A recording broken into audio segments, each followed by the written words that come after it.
Welcome to Swift Write, a writing agency that provides top-quality content writing services for students. Today, we will be discussing the topic, public health. Healthcare in the U.S. appears to be a private and public matter of concern. However, the government, and particularly the federal government, seems to be left with the major of the duties and responsibilities in the healthcare system. Another essential point to emphasize is the fact no one sector of government has absolute control over policymaking, and that all three levels of government work together to shape policies, finance healthcare programs, and provide care to the general public. The purpose of this article is to thoroughly examine the roles and problems of the healthcare system, as well as to form a credible conclusion about public healthcare. The role of the local, state and federal governments in public health, as well as the challenges they face. Policy making, financing, and delivery of healthcare are the major responsibilities of local, state and federal governments in the field of public health, respectively.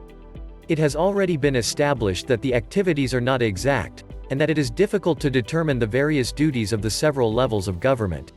Traditional healthcare primary responsibility fall under the purview of local and state governments, and includes things like sanitation, monitoring health, and provision of healthcare services, such as mental health, Medicaid services, and direct delivery via hospitals and other health units.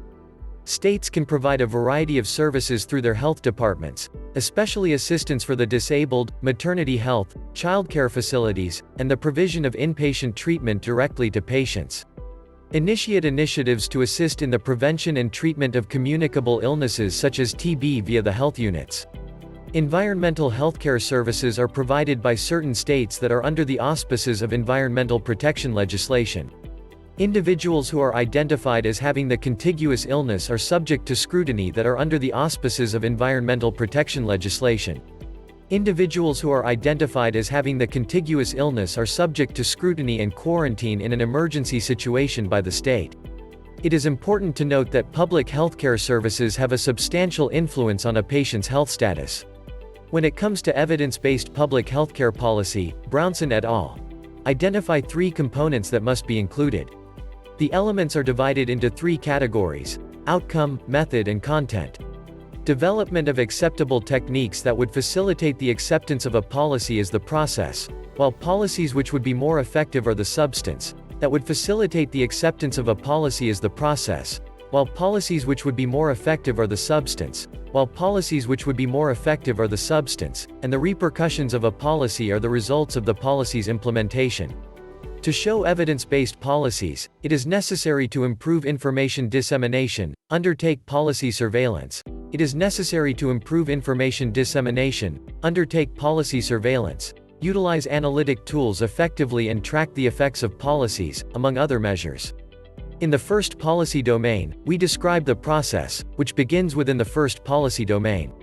Also, it is critical to recognize and understand the causes of the issue. This stage entails determining whether or not certain concerns are viewed as challenges that need the involvement of the government. Second, policy considerations should be taken into account, specifically, alternative policies which should be examined in order to solve the difficulties. Politics constitutes the third dimension, which means that a variety of external and internal variables might have an impact on the policymaking processes within the government. In this case, government policy should instead meet technical requirements, but also be implementable within political and administrative constraints, as explained above. Incorporating political factors into the approach of evidence-based policymaking is beneficial. National situation, political factors like the requirements of interest groups as well as important persons on the politics, changes in administration such as regulatory and legislative participants are all examples of factors that can influence the political scene. The local, state as well as federal government are all involved in financing, policy formulation, and healthcare delivery. The federal government is active in the funding of healthcare. Also, it is the duty of the states and local governments to distribute resources in order to provide various types of healthcare services.